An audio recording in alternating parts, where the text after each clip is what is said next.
Class को आज हमें एलिप्स खत्म करना है। सो वेलकम टू वंती सेशंस माय डियर बच्चा पार्टी, अच्छे बच्चे। तो हमारे 2-3 टॉपिक्स पेंडिंग थे, बाकी रेस्ट हमारा जो एलिप्स था वो फिनिश हो गया, ऑलमोस्ट एलिप्स फिनिश ही हो गया है। आज तो हम ऐसे ही कुछ टॉपिक्स पढ़ने वाले हैं। एक तो ऑक्सिलरी सर्कल था, डायरेक्टर सर्कल था और कुछ प्रॉपर्टीज ऑफ एलिप्स पेंडिंग थी। So let's finish that. Ready everyone? ठीक है जी। अगर देखोगे आज के क्लास के बाद हम लोग इन सब चीजों मतलब एलिप्स खत्म हो जाएगा। इससे पहले हम लोगों ने क्या क्या चीजें पढ़ी, थोड़ा सा रिवाइज कर लेते हैं। हम लोगों ने एलिप्स पढ़े थे कि दो तरह के होते हैं, एक हॉरिजॉन्टल होता है, एक वर्टिकल होता है। और एलिप्स की basic equation x square upon a square plus y square upon b square is equals to 1 होता है। अगर ए ग्रेटर देन बी हो तो मेरा हॉरिजॉन्टल एलिप्स दिखता है। एग्री बच्चों? Yes ma'am. और अगर हॉरिजॉन्टल है तो मेरा मेजर एक्सिस एक्स एक्सिस होगा, जिसकी equation y is equals to 0 हो जाएगी, जिसकी लेंथ 2a होगी। और अगर मेरा माइनर एक्सिस y एक्सिस हो जाएगा, यानी कि x इज इक्वल्स टू 0 और मेरा लेंथ 2b हो जाएगा। फोकाई मेरे दो होंगे और इनके coordinates plus minus a e comma 0। Directrix भी दो होंगे plus minus a by e. Eccentricity E is equals to under root 1 minus b square upon a, और हमने E को पढ़ा था अंडर रूट में 1 माइनस छोटे भैया बाय बड़े भैया का होल स्क्वायर। क्या कहते हो? Yes ma'am. और लेटेस्ट रेक्टम जो मेरा है उसकी जो लेंथ है वो 2b स्क्वायर बाय a होगी। और अगर बाई चांस मुझे कोई ऐसा पॉइंट लेना है जो यहाँ से पास हो रहा है, तो इस पॉइंट के कोऑर्डिनेट क्या थे बच्चे? एक तो AE हो जाता था, और अगर AE इसमें पास करोगे एलिप्स में तो आपके पास दूसरा कोऑर्डिनेट भी निकल आता था। राइट बच्चे? हाँ जी, क्लियर है? Yes ma'am. ठीक है। इन द सेम वे मेरे पास जब b is greater than a होगा तो मेरे पास कौन सा बनेगा? मेरे पास बनेगा वर्टिकल। Ellipse vertical. तो बच्चों एक चीज देखिए कि अब मैंने इक्वेशन ऑफ टेंजेंट पढ़ी थी। Good evening. हालांकि ये जो इक्वेशन ऑफ टेंजेंट है नॉर्मल है, एक तरह से पूरे के पूरे कॉनिक में से डिलीट हो गया है, राइट? बट हमने पढ़ लिया है तो हम अभी इसको एक बार गो थ्रू कर लेते हैं। तो आप लोगों ने पढ़ा था कि point form, parametric form, slope form, यही तीनों फॉर्म थी, सर्कल से चल रही है और यहाँ तक चली जा रही है। हाइपरबोला में भी सेम आएंगी, राइट? तो इक्वेशन ऑफ नॉर्मल क्या होगी? Point form, parametric form, slope form, right बच्चों? अब आ गई ऑक्सिलरी सर्कल की बात। अब ध्यान से बस एक डेफिनेशन और कुछ भी नहीं ऑक्सिलरी सर्कल, ठीक है कृष्णा? और मेरे को जहां तक लग रहा है कि अगर हाइपरबोला में टेंजेंट इक्वेशन नॉर्मल नहीं पढ़ना तो हाइपरबोला तो एक ही दिन में खत्म हो जाएगा। क्या कहते हो? Yes ma'am. तो भाई ऑक्सिलरी सर्कल क्या होगा? Circle described in the major axis of the ellipse as a diameter is called the auxiliary circle. क्या सबको समझ आ गया? ध्यान से देखिए, ये आपको पता था कि अगर कोई हॉरिजॉन्टल एलिप्स दिख रहा है, कहां से यहां तक, इसको डायमीटर लेके, ओरिजिन को सेंटर लेके एक सर्कल ड्रॉ करो, मेजर एक्सिस को डायमीटर लेके, जो ये सर्कल बनेगा, इस सर्कल को आपको क्या कहना है भाई? ये इसका नाम ऑक्सिलरी सर्कल है। क्या क्लियर है? बेसिक सा कंसेप्ट, राइट बच्चों? ठीक है। तो बच्चे देखिए, centric angle of a point on the ellipse x square plus y square is equals to 6 at a distance of 2 units from the centre of the ellipse is. आपको बताना है कि मेरा इसेंट्रिक एंगल क्या होगा। तो बच्चे इसेंट्रिक एंगल क्या होता है?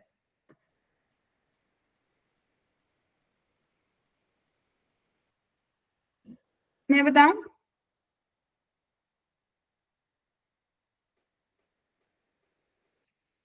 बोलिए। ये मैम आपका कोई फोकस और एलिप्स है, ये कोई आपका यस एलिप्स मैम। है जिसका सेंटर 0,0 है, और ये कुछ एलिप्स ऐसा दिख रहा है बच्चों। Yes ma'am.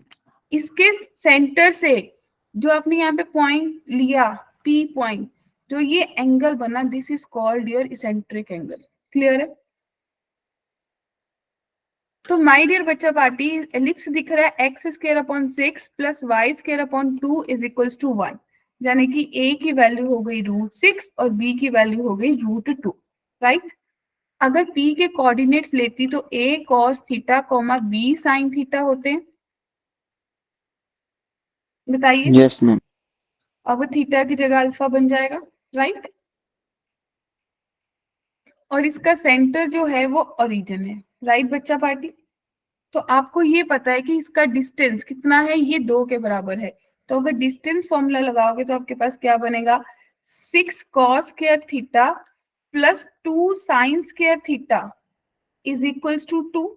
यानी कि अगर 6 में से 2 ले लोगे तो 2 cos square theta 2 sin square theta बच्चे किसके 2 के बराबर हो जाएगा। तो 4 cos square theta plus 2 under the root 2 के बराबर आया या नहीं। किसी को डाउट है इस चीज पे, क्या कर दिया मैम ने? साइन को कॉस में कर दिया। अरे कुछ नहीं करा बच्चों, ये इस 6 को ब्रेक कर लिया कि 4 cos स्क्वायर थीटा कर लिया प्लस 2 cos स्क्वायर थीटा कर लिया। ये 2 cos square theta plus 2 sin square theta मिलके 2 ही तो बनाएंगे cos square theta sin। Yes ma'am. तो अब आपने स्क्वायरिंग करी तो 4 cos स्क्वायर थीटा प्लस 2 जो है वो 4 के बराबर हो गया। तो यानी कि 4 sin स्क्वायर थीटा बच्चों किसके बराबर हो गया, 2 के। तो साइन स्क्वायर थीटा की वैल्यू कितनी आ गई, 1/2। तो साइन थीटा की वैल्यू कितनी आ गई, प्लस माइनस 1/√2। इसका मतलब थीटा जो है वो मेरे पास π/4 या 3π/4 दिखेगा। क्या कहते हो, यस मैम। क्लियर है? तो भाई कौन सा ऑप्शन सही रहेगा, ऑप्शन ए। Option A. सबको क्लियर, किसी को भी doubt? No ma'am. No ma'am. कहते देयर आर एग्जैक्टली 2 पॉइंट्स, कहते यहाँ पे एग्जैक्टली 2 पॉइंट्स है एलिप्स पे whose distance from the center of the ellipse are equal and equal to this then the eccentricity of the ellipse। क्या question समझ आ गया?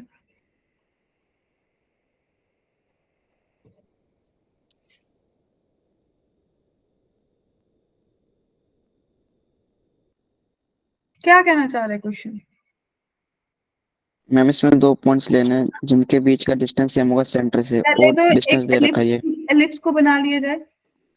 Yes ma'am. जब कुछ मेंशन नहीं होता माधव तो कौन सा एलिप्स बनता है, हॉरिजॉन्टल। तो मुझे ये पता है कि ये डिस्टेंस ए है, ये भी ए है, और ये डिस्टेंस बी है, ये डिस्टेंस भी बी है, राइट बच्चों। अब मैंने क्या लिया, मैंने कोई 2 पॉइंट्स ले लिए अपने एलिप्स में, मान लो ये पॉइंट ले लिया, ठीक है, और मान लो कोई और पॉइंट ले लिया। अब मुझे क्या बोला, distance from the centre of the ellipse, there are exactly 2 points on the ellipse whose distance from the center of the ellipse are equal and equal to this। तो इसका मतलब मैं क्या लूं, मैम डिस्टेंस लेके का ये डिस्टेंस है, ये पॉइंट भी है ना।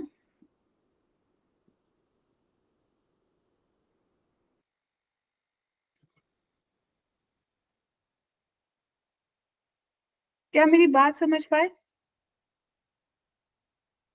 क्या क्वेश्चन बेसिकली आपको ये नहीं कह रहा कि a is equals to under root of a square plus 3b square by 2।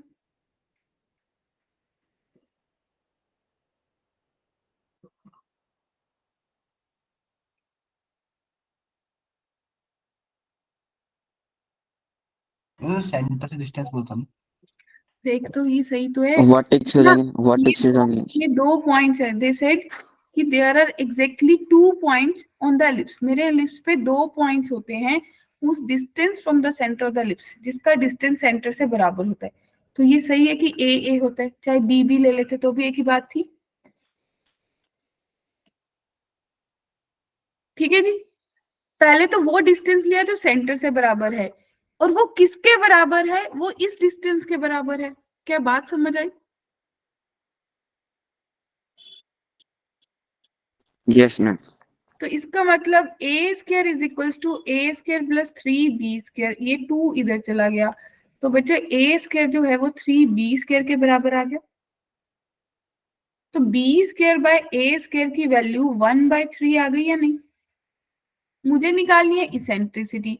Eccentricity किसके बराबर होती है, e square is equals to 1 minus b square by a square.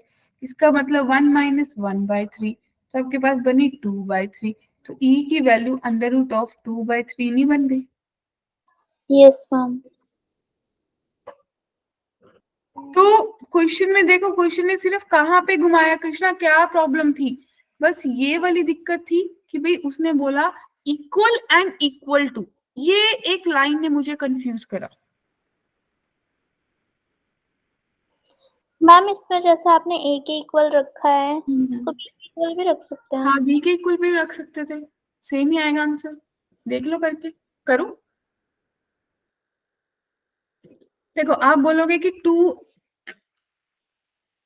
आप बोलोगे कि Shikha 2b² is equals to a² plus b², 3b²। Yes, ma'am. तो जब आपने माइनस करा तो आपके पास कितना आया? आप b के इक्वल कर रहे हो, ध्यान से देखना। अब आपके पास कितना आएगा? आपके पास माइनस का b² is equals to a² आएगा। Yes, ma'am. क्या किसी का स्क्वायर नेगेटिव होता है? No ma'am. तो ये निग्लेक्ट हो गया ना डियर। Yes, ma'am. ठीक है जी,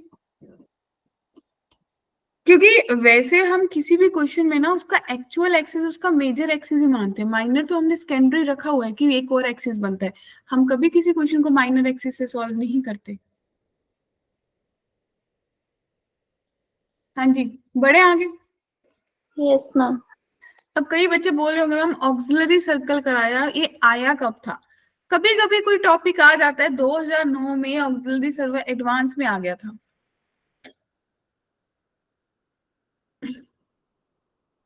कैसे करेंगे बताओ?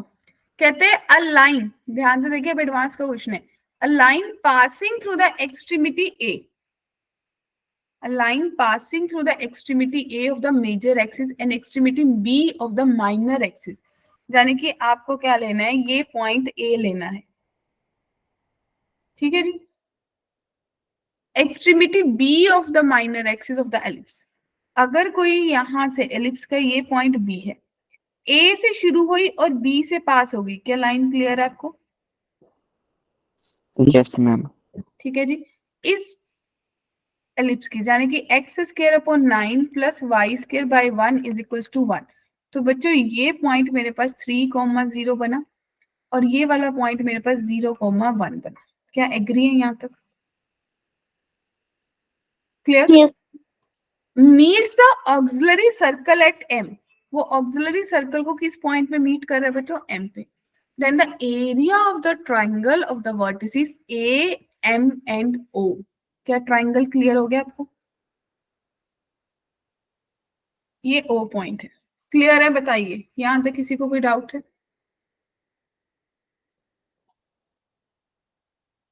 बोलिए बच्चों। यस मैम क्लियर है। तो अगर आप लोगों ने किस किस बच्चे को याद है, हमने अभी पढ़ा कि अगर मेजर एक्सिस को डायमीटर ले ले तो मेरे पास सर्कल बनेगा। तो मेरे पास सर्कल की इक्वेशन एक्सिलरी की x² plus y² is equal to 9 के बराबर आएगी या नहीं? Yes ma'am. Yes ma'am. और ए बी इक्वेशन की लाइन कितनी बन जाएगी? 2 पॉइंट फॉर्म बन गई, स्लोप मैम -1। चाहे इंटरसेप्ट ही लगा दो। x/3 plus y/1 is equal to 1। तो x plus 3y is equal to 3 banana.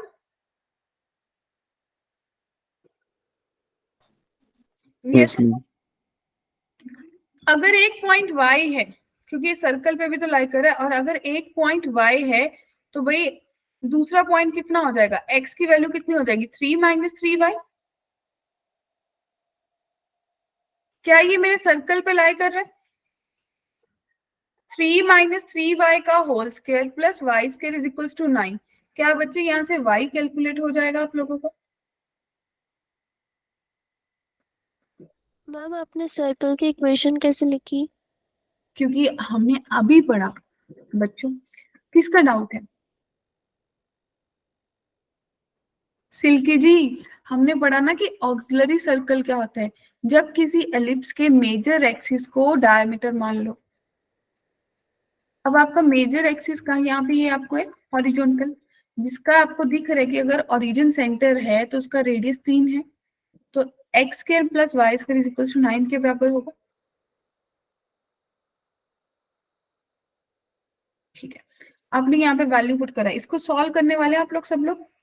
9 plus 9 y square minus 18 y plus y square is equal to 9, 9 से 9 गया तो आपके पास 10 y square minus 18 y is equal to 0 बनाना, y common ले लो तो 10 y minus 18 is equal to 0। तो बच्चे या तो y की वैल्यू 0 आएगी या फिर y की वैल्यू 9/5 आएगी या नहीं। Yes ma'am. तो y की वैल्यू 0 तो पॉसिबल नहीं है, वो तो पहले से ही है 3,0। 0 पहले से ही है, तो भाई क्या 9/5 हो गई, क्या कहते हो? ऑप्शन डी आ रहा है। ओके, तो इस ट्राइंगल की हाइट पता चल गई आपको, क्योंकि आपके पास ये पता चल गया ना कि इसके कोऑर्डिनेट्स क्या हैं। इस सर्कल की x, y है, हाइट तो 0 पॉसिबल नहीं है कृष्णा। Yes ma'am. अगर ये सर्कल है तो ये 9/5 है, तो इसका एरिया कितना हो गया 1/2, इसका बेस कितना है 3 और हाइट कितनी है 9/5, तो आप लोगों के पास 27/10 आंसर आ रहा है। बताइए, ऑप्शन डी। सबको क्लियर है? किसी को भी डाउट? Nancy clear?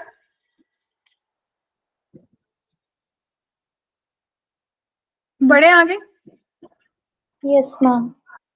ठीक है, तो चलिए अब अगला टॉपिक, वो था डायरेक्टर सर्कल। तो डायरेक्टर सर्कल तो वही है जो हर बार पढ़ते हैं। क्या होता है डायरेक्टर सर्कल?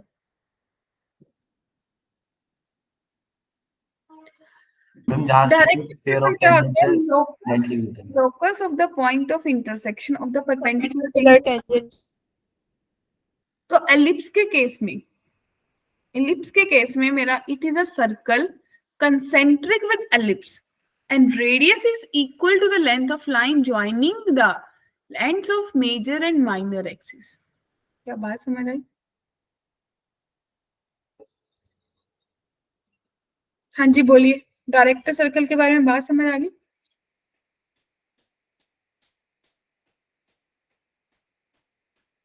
अभी इस डायग्राम को थोड़ा सा अपन एलिमिनेट कर देते हैं, अपन नई डायग्राम बनाते हैं।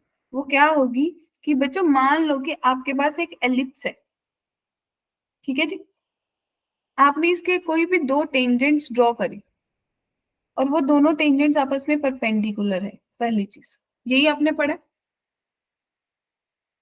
It is a circle concentric with ellipse and radius is equal to length of the. अब इसका जो रेडियस है ना वो कितना होगा, इन दोनों एक्सिस को मिला के जो भी रेडियस बनेगा उस रेडियस से एक सर्कल ड्रॉ करोगे जिसका सेंटर सेम रहेगा एलिप्स वाला। क्या बात समझ आओ? तो मैं जब रेडियस इसको सेंटर लेके इतने रेडियस का सर्कल ड्रॉ करूंगी, वो सर्कल मेरा ऐसे कुछ पास होगा। बच्चों बना के भी देख सकते हो। क्लियर है? हाँ जी क्लियर है बच्चों? Yes ma'am. दोबारा से रिपीट करो। कहते हैं ये लोकस होता है, हर केस में डेफिनेशन डायरेक्टर सर्कल की सेम ही है कि भाई ये लोकस होगा उस पॉइंट का जहां पे मेरी टेंजेंट्स परपेंडिकुलर होंगी। क्लियर है? तो एलिप्स के केस में, क्योंकि आप लोगों ने पढ़ा था पैराबोला के केस में डायरेक्टर सर्कल की इक्वेशन कौन दे रहा था? टेंजेंट टू डायरेक्ट्रिक्स आ रहा था।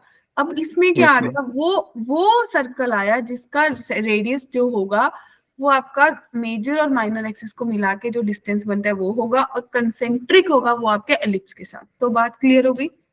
ठीक है कृष्णा? Yes ma'am. ठीक है, क्योंकि डायरेक्टर सर्कल का मतलब ये नहीं कि डायरेक्टर सर्कल कोई सर्कल ही डेफिनेटली बनेगा, it is a locus basically. Clear है? Yes ma'am. ठीक है, तो भाई अब आपके पास एक आती है इसकी कुछ इंपॉर्टेंट प्रॉपर्टीज। एलिप्स की एक कुछ ऐसी प्रॉपर्टीज हैं जो हमारी रह गई, हमने सब किसी की प्रॉपर्टीज पढ़ ली हैं, बस एलिप्स की रह गई है। तो लेट गेट स्टार्टेड, क्या कहते हो? 4 प्रॉपर्टीज है, पढ़ के खत्म करते हैं, राइट? शुरू करो। सबसे पहली प्रॉपर्टी क्या कहती है? कोई समझाने वाला मुझे property?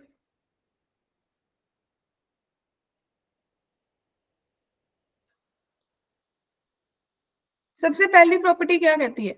The portion of the tangent to ellipse between the point of contact and directrix subtends a right angle at the corresponding focus.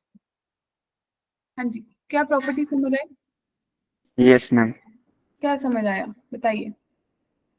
Ma'am point of contact से कोई लाइन अगर फोकस पर ड्रॉ करेंगे और जो डायरेक्ट्रिक्स से line okay focus पर draw करेंगे तो उनके बीच का एंगल 90 डिग्री होगा। देखिए, हाँ बिल्कुल ऐसा ही होगा। देखिए, एक एलिप्स बना रही, ये आपका एलिप्स है पहली प्रॉपर्टी के लिए, ठीक है बच्चे? ये आपका डायरेक्ट्रिक्स है। तो क्वेश्चन ये कहना चाह रहा है बच्चों, पहली property, the portion of the tangent to the ellipse between the point of contact and the directrix. आपने कोई टेंजेंट्स ड्रॉ करी, अगर कोई टेंजेंट है वो कुछ ऐसे जा रही होगी, ये आपका पॉइंट ऑफ कांटेक्ट है बच्चों। एक यस मैम। फोकस यहाँ पे होगा, एक फोकस यहाँ पे होगा, राइट? माधव, मयांक, हर्षुल, समीक्षा। Yes, ma'am. तो what it mean to say that कि भाई जो आपने अभी ये बनाया यहां से यहां तक और इसी टेंजेंट ने यहाँ पे, तो इनके बीच में एंगल 90 होगा। और चाहे आप इस पॉइंट से यहाँ पे ड्रॉ कर लो और इसको यहाँ पे, तो इनके बीच में भी एंगल 90 होगा। क्लियर है? हाँ जी, क्लियर है? बताइए। Yes ma'am. Yes, ma'am. Yes ma'am. उसने कहा, ध्यान से फिर से सुनिए, एक टेंजेंट ड्रॉ करिए एलिप्स की, जो उसका पॉइंट ऑफ कॉन्टेक्ट, उसने आपकी टेंजेंट को 2 पार्ट्स में डिवाइड कर दिया। एग्री? तो एक डायरेक्ट्रिक्स के पॉइंट ऑफ कांटेक्ट इंटरसेक्शन से, इस पॉइंट ऑफ कांटेक्ट से मिला के जो एक एंगल बनेगा डायरेक्ट फोकस पे, वो 90 होगा। इन द सेम वे दूसरी तरफ भी वो एंगल 90 होगा। क्लियर है? पहली प्रॉपर्टी क्लियर है सबको? दूसरी प्रॉपर्टी कहते थे, tangent at the extremities of the focal code intersect on the directrix and hence a circle on any focal chord as diameter touches the directrix। क्या समझ आया?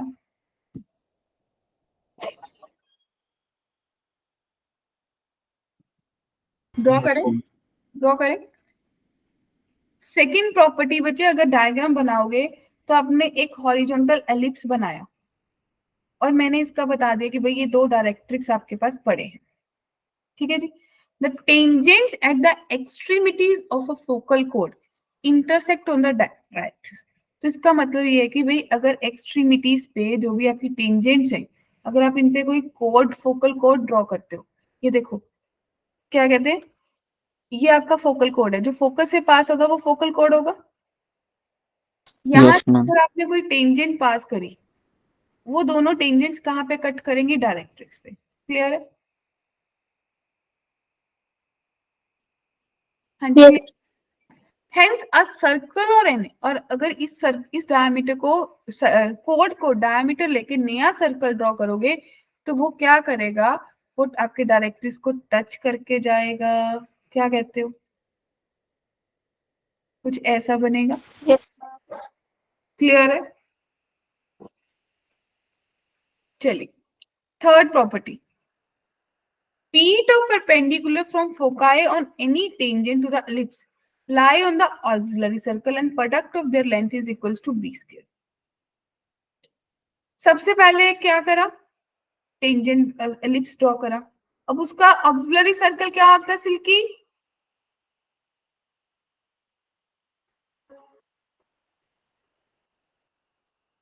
हाँ जी, क्या ये ऑक्सिलरी सर्कल बन गया बच्चों? Yes, ma'am. Yes ma'am. तो अब आपने क्या करा? अभी भाई मैंने कोई, अब क्या करा? feet of perpendicular from foci on any tangent to ellipse lie on the auxiliary circle। सबसे पहले आपने क्या करा? आपने बोला कि मैं यहाँ से कोई टेंजेंट ड्रॉ कर रहा हूँ, कुछ ऐसे ड्रॉ होगी, तो कहते हैं यहाँ से अगर फोकस है, अगर यहाँ से आप टेंजेंट पे कोई परपेंडिकुलर ड्रॉ करोगे, वो आपके ऑक्सिलरी सर्कल पे मीट करेगी। क्लियर है? चाहे आप इस तरफ ड्रॉ कर लेते। क्लियर है बच्चा पार्टी?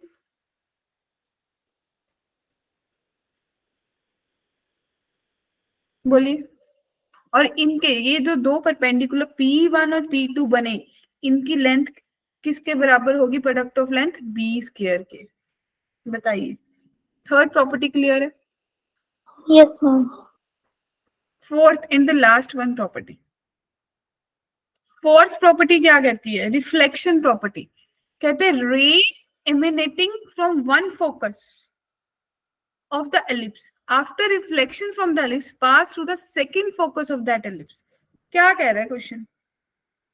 हम कोई रे अगर एलिप्स से टकराएगी अंदर की तरफ, तो फिर एक फोकस से पास होके जाएगी तो दूसरे फोकस पे रिफ्लेक्ट कर जाएगी। ये देखो, कहते हैं एक फोकस से कोई रे शुरू हुई, इस एलिप्स से टकरा गई तो दूसरे फोकस से निकल जाएगी। क्लियर है? Yes ma'am. चारों की चारों प्रॉपर्टीज क्लियर हो गई? Yes, ma'am. तो ये कुछ पेंडिंग चीजें थी जो मेरी एलिप्स की पेंडिंग थी, बहुत छोटी छोटी सी चीजें थी, रेस्ट हमने सब कर लिया था। क्लियर है जी? तो एलिप्स खत्म हो गया है। अब हम नेक्स्ट सेक्शन में क्या शुरू करने वाले हैं? मैम आप ये हाइट इसकी बोला। पीडीएफ एक बारी ग्रुप पे सेंड कर दोगे?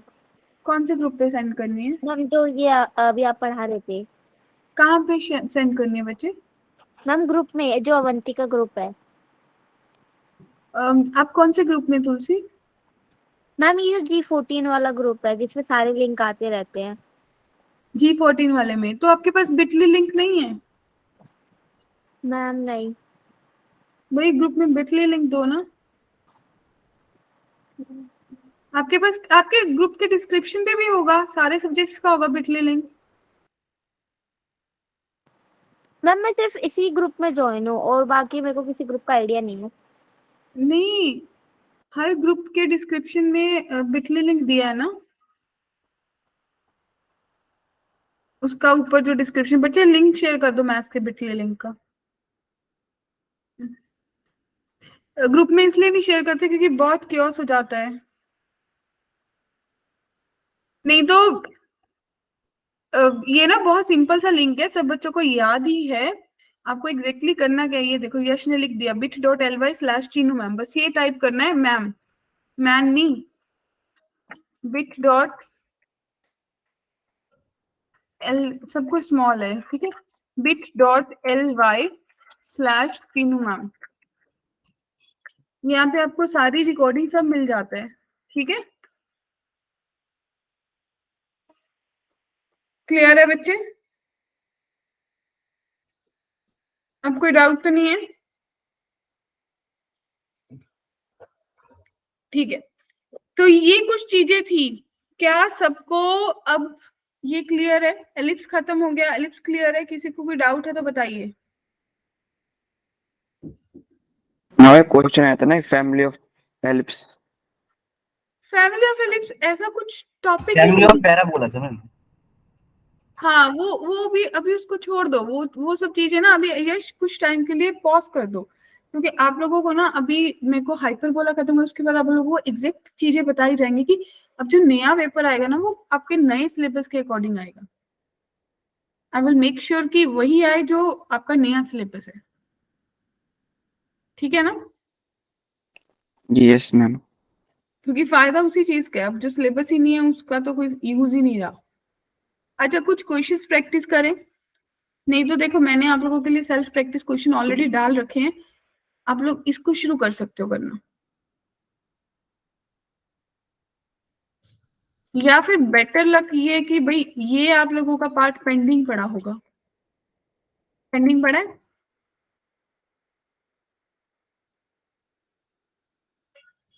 क्या कहते हो? किस किस ने कर लिया? हेलो बच्चा पार्टी, अब कोई नहीं बोलेगा, सब शांत हो जाएंगे।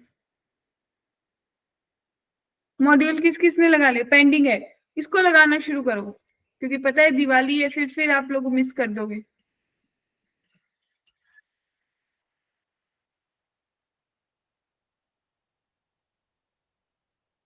टेक योर टाइम, ले लो 10 मिनट 15 मिनट, इसको सॉल्व करना शुरू करो। और तब तक we can have a discussion भाई पेपर का, जो भी अपना नया पेपर सेट हुआ है उसके हिसाब से हमें क्या चीजें वर्कआउट करनी है। क्या कहते हो, रेडी? Yes ma'am. ठीक है, तब तक आप लोग मॉड्यूल आप लोगों के पास शेयर्ड है, उसको लगाना शुरू करो, फिर अपन मैम स्लाइड पीछे करना, मैम वो स्लाइड पीछे कर दो। ओके ठीक है जी।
ओके, स्क्रीन विजिबल है? ये आज के कुछ टॉपिक थे जिससे आप लोगों का एलिप्स खत्म हो गया। ठीक है जी। अब बच्चों देखो, ये कुछ सेल्फ प्रैक्टिस प्रॉब्लम्स मैंने आप लोगों को दे रखी हैं जो आप लोगों को करनी है, राइट? नेक्स्ट वाली क्लास में हम हाइपरबोला शुरू करेंगे, उसके बेसिक्स करेंगे। अब उसके बाद आप लोग अपना क्या क्या चीजें कर सकते हो, आप लोग अपनी एनसीईआरटी पढ़ लो अच्छे से, जो भी आपके पास रेफरेंस बुक है उसको रेफर कर सकते हो, और मॉड्यूल को तो अच्छे से सॉल्व करो, उसको पूरी थ्योरी को पढ़ा करो, डीपीपीस जो आपको असाइन होते हैं उनको करा करो, जो टीचर नोट्स देते हैं उनको देखो, और पीवाईक्यूज मोस्ट इंपॉर्टेंट है जिसको आपको देखना ही चाहिए। और इस चीज पे तो आपको 100% के 200% एफर्ट्स लगाने चाहिए, क्योंकि आपको पता है कि एलिप्स में से एक क्वेश्चन तो फॉर श्योर आएगा ही आएगा। अब ये बात हम कर रहे थे कि देखो लास्ट के कुछ 20-15 मिनट्स रह गए, तो लेट गेट स्टार्टेड कि हम जो बात कर रहे हैं। सबसे पहली बात बच्चों कि अगर आप लोगों को जेई एडवांस में जाना है, क्वालिफाई करना है, तो उसके लिए आप लोगों के लिए क्या क्या इंस्ट्रक्शंस नहीं आई है, क्या आप लोगों को पता चल गया? मैम नहीं। तो ध्यान से देखिए भाई, क्या क्या इंस्ट्रक्शंस नहीं आई है। सबसे पहली इंस्ट्रक्शन तो यही है कि आपका पैटर्न चेंज हो गया। अब आपको 30 क्वेश्चंस आएंगे, जिसमें से 20 तो ऑब्जेक्टिव रहेंगे, राइट? और उसमें से 10 आपके पास न्यूमेरिकल रहेंगे, राइट? उसमें से आपको क्या करना है, 5 करने हैं, 5 अटेम्प्ट करने हैं। क्लियर? एक तो first change. Yes ma'am. Second change भाई, हमारा सिलेबस चेंज हो गया, सिलेबस रिड्यूस हो गया, मेजर चेंज हो गया ना हमारे लिए। अब तीसरी बात, जो सिलेबस रिड्यूस हुआ वो वाले टॉपिक्स रिड्यूस हुए जो क्वाइट टफ थे, एक तरह से टफ टॉपिक्स रिड्यूस हो गए। ठीक है ना? जैसे आपका +2 का मैट्रिसेस डिटर्मिनेंट वाला पार्ट था, उसमें प्रॉपर्टीज बेस्ड जो क्वेश्चन थे उनमें बहुत ज्यादा टाइम वही प्रॉब्लम करते थे, वो उठा दिए, खत्म कर दिए। विशेष मेंस और एडवांस का सिलेबस सेम रहता है।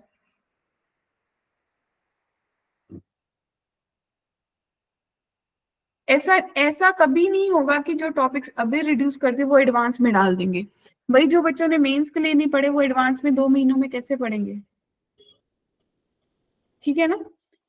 तो टफ टॉपिक्स रिड्यूस हुए, जैसे एपीजीपी में जो आप लोगों ने पढ़ा था याद है, वो मेथड ऑफ डिफरेंस, एजीपी, वो सब रिड्यूस हो गया, अब सिर्फ एएमजीएम तक रह गया। क्लियर है। अब तीसरी यस मैम। +2 का एक टॉपिक है 3D, उसमें से एक पूरा पोर्शन डिलीट कर दिया।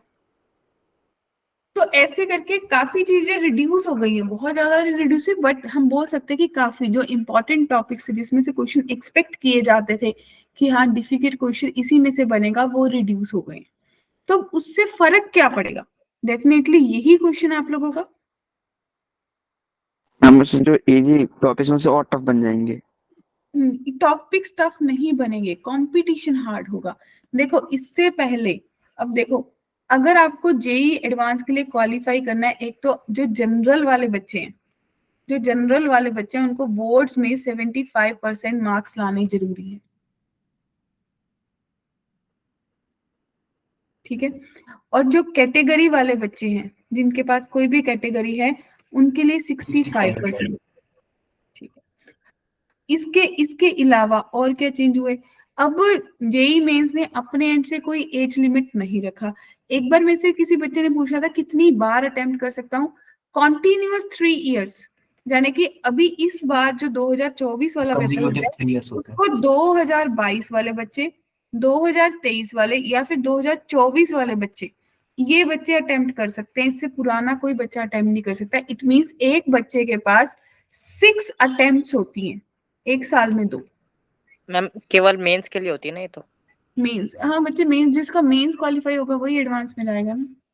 मैम एडवांस मतलब 2 ही बार होगा, मतलब 2 साल ही कंसेक्यूटिव होगा, 2 इयर्स 3 नहीं होते हैं होता। ना एडवांस में, कंसेक्यूटिव 2 इयर्स। जैसे कॉन्जिक्यूटिव 23 और 24 वाले ही दे पाएंगे बस। वो तो इतने साल तो, अब वो तो डॉक्टर्स तो वेट कर लेते, 3-3 साल ड्रॉप कर लेते, आईआईटी वाले नहीं उनका करते। तो मैम लिमिट ही नहीं होता कोई, उनको हाँ कितनी बार भी दे देते। ठीक है जी। तो भाई ये हो गया। इसके बाद अब भाई इसके बाद क्या हुआ? अब जिन लोगों के पास जनरल कैटेगरी है, ठीक है ना, अब ध्यान से सुनना, मैं हमेशा से बोलती हूँ कि जनरल कैटेगरी वाले अगर 115 से 120 नंबर ले लेते हैं, ठीक है जी, तो वो लोग 91 से 92 परसेंटाइल स्कोर कर पाते हैं।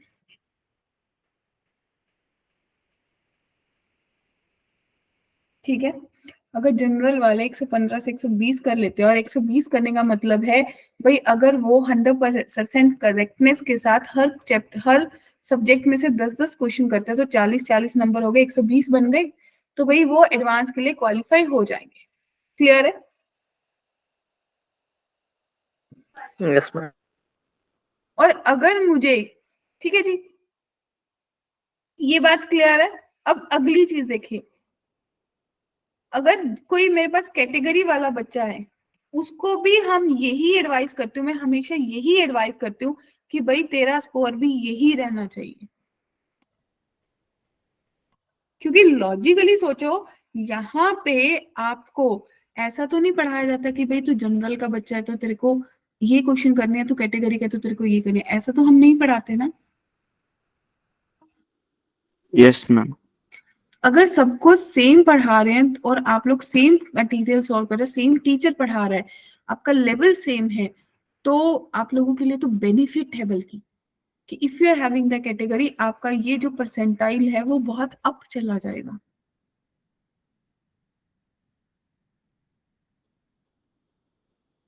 और मैं बताती हूँ जी, अगर किसी कैटेगरी वाले बच्चे के इतने नंबर आ जाएं, सोच के देखना, 96% तक हो जाएगा, 99 तक चला जाएगा जी, और वो एनआईटी पक्का चला गया, आंखें बंद करके, उसको कोई नहीं रोक सकता। कैटेगरी में भी मैम अगर ओबीसी है तो ज्यादा फर्क नहीं पड़ता है, एससी का बहुत ज्यादा पड़ जाता है। नहीं, एससी एसटी ओबीसी का भी पड़ता है। ओबीसी का मैम ज्यादा नहीं होता, ओबीसी का लगभग ईडब्ल्यूएस के इक्वल ही रहता है, और थोड़ा एक सा कम। चीज, जेई मेंस ने इस पर बोला है कि उसको कोई कैटेगरी सर्टिफिकेट नहीं चाहिए, ये भी देखा आपने? नहीं मैम ये नहीं। ये वाली चीज भी है, इसको एक बार कंफर्म करना कि भाई जेई मेंस ने भी बोला है कि कोई कैटेगरी, क्योंकि पिछले साल तक बच्चे भर नहीं पा रहे थे क्योंकि जेई मेंस कैटेगरी सर्टिफिकेट मांग रहा था, और कई बच्चों के नहीं बने होते हैं, अब जेई मेंस तक नहीं भर पाते हैं वो। ठीक है जी। तो ये चीज हो गई। अब आप लोग देखो कि आपको किस चीज पे काम करना है। अगर मेरे को, अब मैं बताती हूँ, अब मेरे को अगर एडवांस की कट ऑफ क्लियर करनी है, एडवांस के लिए जाना है, तो एडवांस में पहले 53 मार्क्स अगर मैथ में आते थे तो उसका एडवांस क्लियर हो जाता था 100 में से। अब उसको कितने लेने होंगे, 99 परसेंटाइल, मतलब अगर आपको 99 परसेंटाइल मैथ में स्कोर करना है तो आपको 70 नंबर लेने होंगे। अगर केमिस्ट्री में आप लोग पहले 70 पे जा रहे थे, अब आपको 85 नंबर लेने होंगे। और फिजिक्स में अगर 75 तक पहले जा रही थी तो अब उसको 85 से 90 स्कोर करना होगा अगर उसको 99% लाइन लेनी है।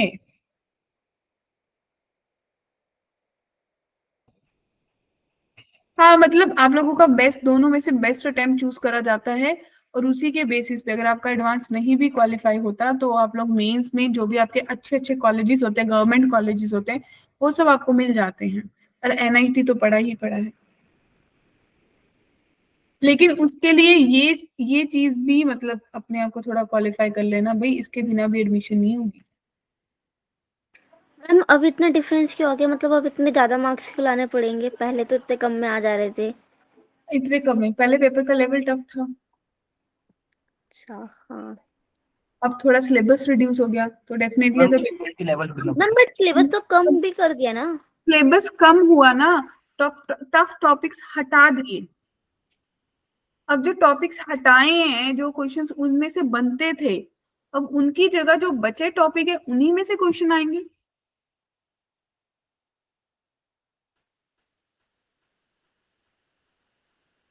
हाँ जी, क्लियर है ना।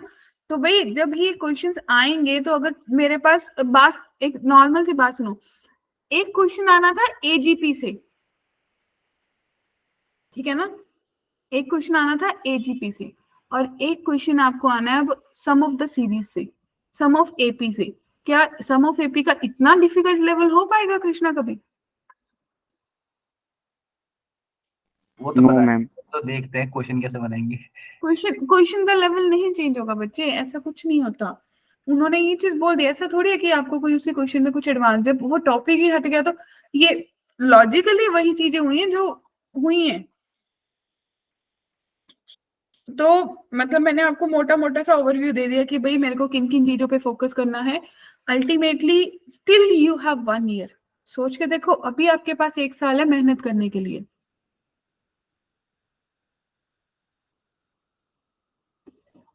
क्या कहते हो, है ना 1 साल?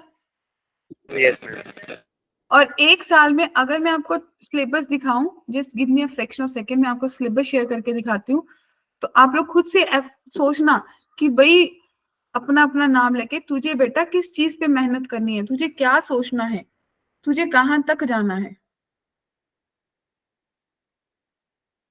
मैम वो ब्रोशर निकाल दी मैम इस बार जेई, क्या? उसने एनटीए ने मैम ब्रोशर निकाल दी मैम जेई मेंस की।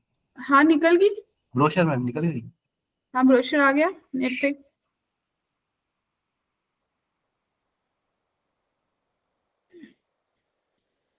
मुझे आपको क्या दिखाना है,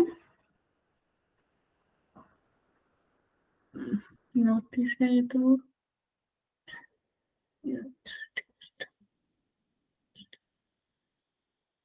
ओके।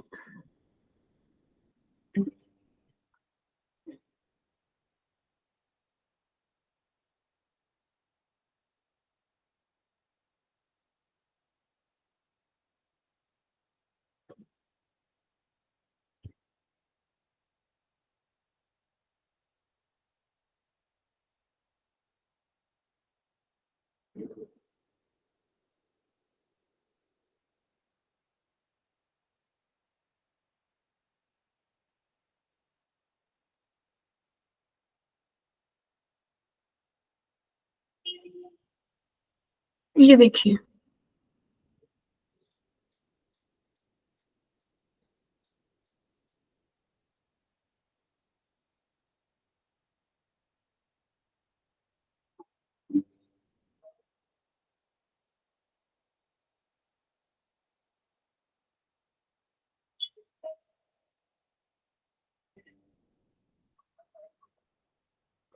दिल नहीं दुख रहा बच्चे, आप लोगों को लग रहा है, बट आप लोग वैसे ही प्रिपेयर हो जाओगे। +2 वाले का सोचो एडमिशन के लिए। ये आप लोगों का सिलेबस है, दिख रहा है? Yes ma'am. इसमें सब मेंशन है, देखो। सबसे पहले यूनिट 1 में सेक्टर रिलेशन फंक्शन में कोई चेंज नहीं आया, वो एज इट इज जितना सिलेबस है उतना ही आएगा, ठीक है।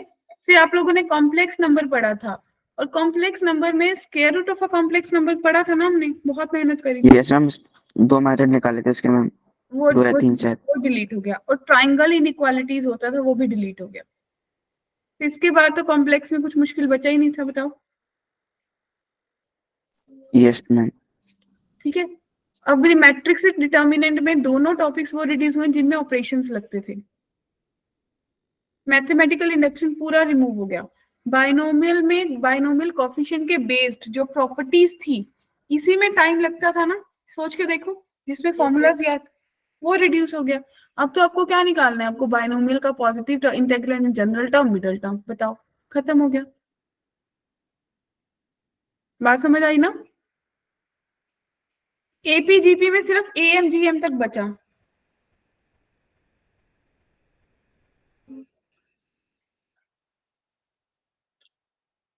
क्लियर? अब दो थ्योरम सी, रोल्स लेग्रांजे और टेंजेंट नॉर्मल, दो एप्लीकेशन काट दी। इंटेग्रल कैलकुलस में एक सबसे मुश्किल टॉपिक होता है as a sum of limit, जो बोर्ड्स ने 2-3 साल पहले हटा दिया था, अब जेई ने भी हटा दिया। ये देखो, स्ट्रेट लाइन में आ जाओ।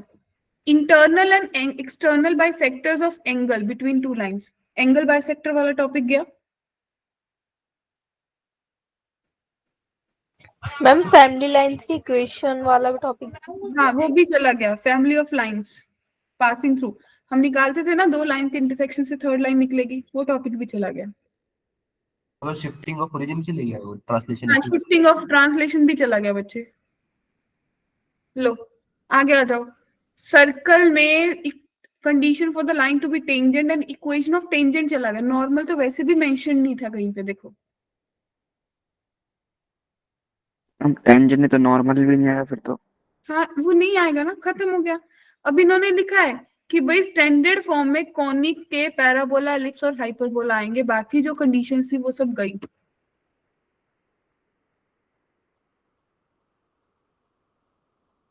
ठीक है ना? 3 डायमेंशनल में देख लो, सिर्फ लाइन बची है, बाकी सब डिलीट हो गया। तो दिस वाज अ थिंग कि जिस चीजों पे आप लोगों को मैथमेटिकल रीजनिंग था, भर भर के मेहनत कराई हमने +2 वाला को, उन्होंने +1 में नहीं करा था कि ये क्वेश्चन पक्का आएगा, क्वेश्चन पक्का आएगा, हट गया। और पिछले 4 बार से मेजर टेस्ट में मैथमेटिकल रीजनिंग हम डाल ही रहे थे, अब बताओ गया। स्कैम हो गया उनके साथ। तो अब आप लोगों को बस इतना करना है, एक तो स्पीड, नंबर ऑफ क्वेश्चंस कैसे ज्यादा अटेम्प्ट करने, मेरे को अपनी एक्यूरेसी कैसे रखनी है, इन सब चीजों पे फोकस करना है। बाकी रेस्ट कोई इशू नहीं है। देखो, आपको जो मॉड्यूल दिया जाता है, हर इंस्टीट्यूट में मॉड्यूल ही लगाते हैं बच्चे।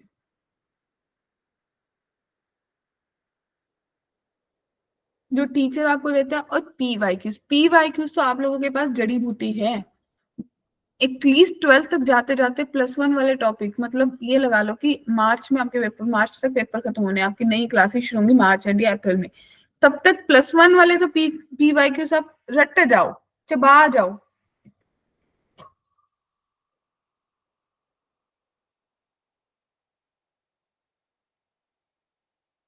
समझ आई ना? ये इसलिए आपको बता रही हूँ कि बच्चे गलती पता है क्या करते हैं, आप लोगों ने भी करी होगी अपने अपने, वो कहते हैं ना गिरीबान में झांक कर देखो, तो आप लोग भी अपने अपने गिरीबान में झांक कर देखो। और मुझे सच सच बताओ, क्या जितने महीने निकल गए, जहां जब से आप लोगों ने नॉन मेडिकल चूज करा होगा, मई जून से, जून जुलाई अगस्त सितंबर अक्टूबर नवंबर, नवंबर जाने वाला है, 6 मंथ्स हो गए हैं, क्या आप लोग अभी तक सीरियस हुए हो कि हाई मैंने जेई देना है, मैंने आईआईटी जाना है? ऐसी वाली फीलिंग आई है? मैम आती है फिर चली जाती है।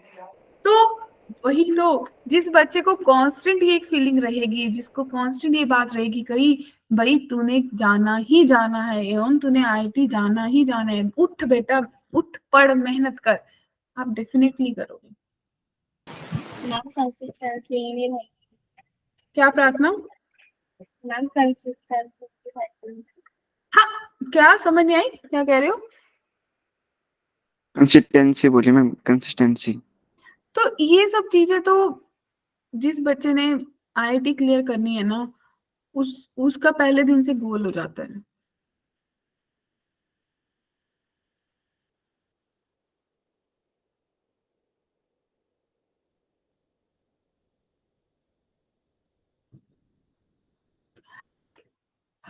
अभी मैं आपको बिल्कुल नहीं बोलूंगी कि रात रात को पढ़ो, आप लोगों को स्कूल जाना होता है। एटलीस्ट अभी जो अभी वाला सिनेरियो है ना, वो क्या करो, 2 hours per day self study का रख लो। अगर हर सब्जेक्ट को आधा आधा घंटा भी दे दो ना सेल्फ स्टडी के लिए, कि जो मेरे को टीचर ने पढ़ाया, थोड़ा थोड़ा सा तो टॉपिक पढ़ते हो, उसके बेस्ड क्वेश्चन लगा के देख लिए आप। कोई ऐसा बंदा नहीं है जो आपको जाने से आईआईटी रोक दे।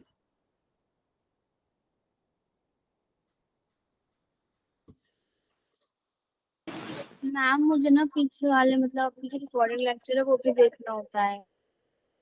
और प्रार्थना, पता है मैं तो तो ये मैम कि अभी ना मैं बता रही हूँ, ये तो एलिप्स खत्म हो रहा है, आप इसको कोशिश करो कि जो इसके वन शॉट है ना वो देख लो, जो रिवीजन क्लासेस है ना वो पढ़ लो, आपको काफी चीजें आ जाएंगी अगर आपने एनसीईआरटी पढ़ रखा है तो। ओके मैम, तो मैम वो ही नहीं हो पाता क्योंकि फिर 2 चैप्टर्स हर उसमें एक एक साथ चलाने पड़ते हैं, तो नहीं, मैम ना ही वो आप पीछे आप का फिर हाँ। एक चीज तो अपने आप में डिसिप्लिन क्रिएट करो कि मुझे क्लास मिस नहीं करनी, ओके मैम। क्योंकि ये सबसे बड़ा ड्रॉबैक है आप लोगों का। अगर मानो कि आप लोग कहीं ऑफलाइन जाते होते या आप लोगों ने पैसे दिए होते, तो क्या आप छुट्टियां मारते? सीरियसली बताना, नहीं मारते ना, नहीं मैम। क्योंकि मम्मी पापा ही भेजते ना कि जा बेटा पैसे दिए हुए हैं, ट्यूशन जा, क्यों नहीं जा रहा, कोचिंग जा, क्यों कृष्णा? पढ़ने से क्यों पूछ रहे हो? नहीं, मैं पूछ रही हूँ, मतलब ऐसा होता है ना, तो ये चीज फैक्ट, क्योंकि अपन लोग ये जो आप लोगों को बेनिफिट मिल रहा है ना, वो दिल्ली वाले बच्चों को मिल रहा है। सोचो कई स्टेट्स में तो अभी भी वो बेनिफिट नहीं मिल रहा होगा।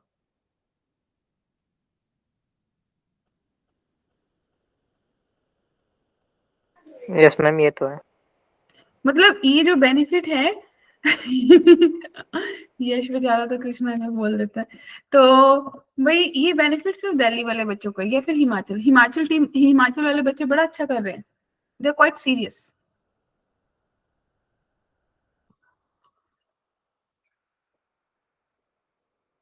तो मैं ये मानती हूँ कि जैसे 24 बच्चे हैं, अपने आप को फिक्स कर लो, 24 का 30-32 के बच्चे हैं कि हमने डेली क्लास लगानी है, हमें कोई क्लास मिस नहीं करनी, ठीक है ना? तो आज से मेरे को बता दो कितने लोग सीरियस होने वाले, दिवाली पे प्रण लेने वाले हैं, हे लक्ष्मी माता तेरे को हम अपने घर लेके ही आएंगे। मैं भी लेके ही आऊंगी, देखो आप लोगों के साथ।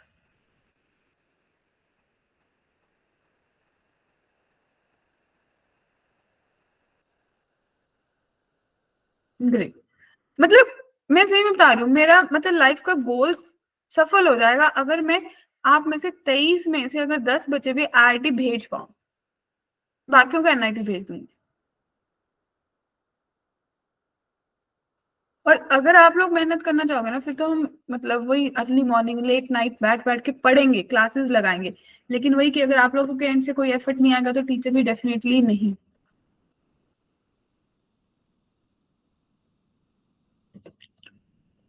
तो अभी से गोल बना लो, जिसको लग रहा है कि मेरे को कॉनिक कम आता है, कल हमारी क्लास नहीं होती है, जैसे अब दिवाली है, दिवाली में आप स्कूल की आप लोगों की छुट्टी है 4-4 5-5 दिन की, तो आप लोग क्या कर सकते हो, आप लोग बैठ के पूरा कॉनिक का थ्योरी पढ़ो, पूरा कॉनिक आना है, circle, parabola, ellipse, hyperbola. Yes ma'am. जिसको नहीं आता सर्कल से पढ़ना शुरू कर दो, जिसको सर्कल क्लियर हो गया उसको पैराबोला आ जाएगा, जिसको पैराबोला आ जाएगा एलिप्स आ जाएगा, एलिप्स आ गया तो हाइपरबोला आ जाएगा। और देखो हम लोग अभी नेक्स्ट वाली क्लास, ठीक है जी, नेक्स्ट वाली क्लास से हम लोग क्या शुरू करेंगे, अभी मैं एक बार रिकॉर्डिंग ऑफ कर रही हूँ, हाइपरबोला शुरू करेंगे, ठीक है जी।